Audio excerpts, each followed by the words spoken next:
I first saw the clock as a child in the hall of my grandfather's house.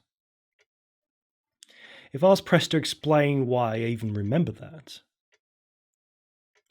I would say it's because it never seemed to keep actual time, or at least not any time we humans know. All of this was quite strange, but strangest of all was whenever it struck the 12, without fail, someone in my family would die. First, it was my Aunt Judy. To this day, I can vividly remember sitting at the table sorting my baseball cards after lunch one afternoon and noticing the hand had finally struck 12 before rapidly spinning around to 3. After 5 minutes later, the home phone rang. It was the hospital. My aunt had been driving home from lunch when some maniac rammed the side of her Jeep, killing her instantly. My grandfather fit the phone into the receiver with a sigh. "Well, I guess you're old enough now," my grandfather murmured, before sitting down across from me and explaining the clock's peculiar properties. According to him, his grandfather found it on the side of the road and picked it up, curious. Shortly after, however, he would come to fiercely regret it. He realized 3 things. 1. The clock would count down to the death of a random person in the family it belonged to. 2. If the family it belonged to died out completely, it would belong to the family of whosoever touched it next. 3.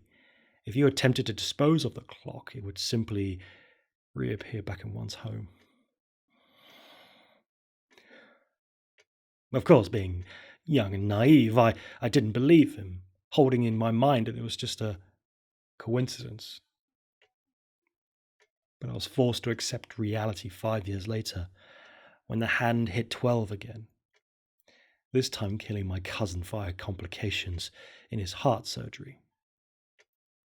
Without fail, year after year, the clock would reach 12 and somebody would die. Eventually, death claimed my grandfather, and his will named me the sole inheritor of everything, including the clock. Honestly, I wanted nothing to do with the thing. But no matter what I tried, the clock would simply reappear in my room. Of course, I could just ignore it if not for one little thing. The ticking.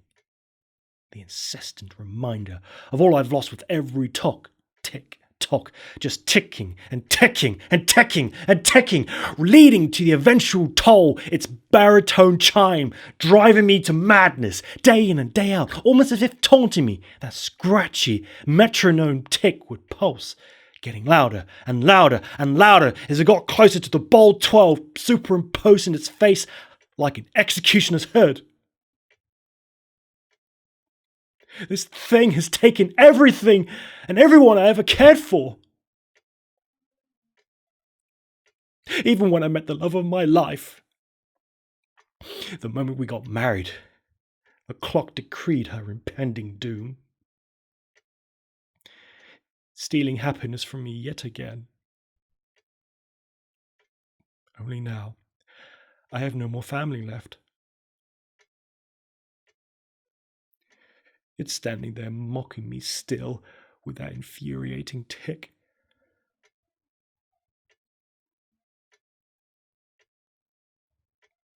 It's 11:58.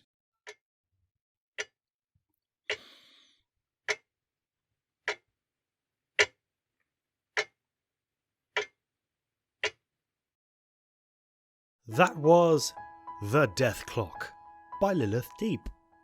You can find out more about her, including links to the original story, in the description section down below. Thank you for watching. Be sure to like and subscribe to this channel and hit that notification bell to ensure that you don't miss out on me performing more creepypastas and other horror stories. Why not leave me a comment and let me know what story you would like me to cover next? If you prefer to listen to these stories on the move, in the car, at the gym, or when you're about to sleep, You can check out the audio podcast version of Storytime with Grax on all the major podcasting platforms, including Spotify, Google Podcast, iTunes, and more. I post these videos out every week for free, and I love doing so. But for those who would like to support my work, I really do appreciate it. Details on how to support me, including my Patreon account, can be found in the description down below. All these details, including where to find me on social media, can be found in the description down below. Thanks again for watching, and pleasant dreams.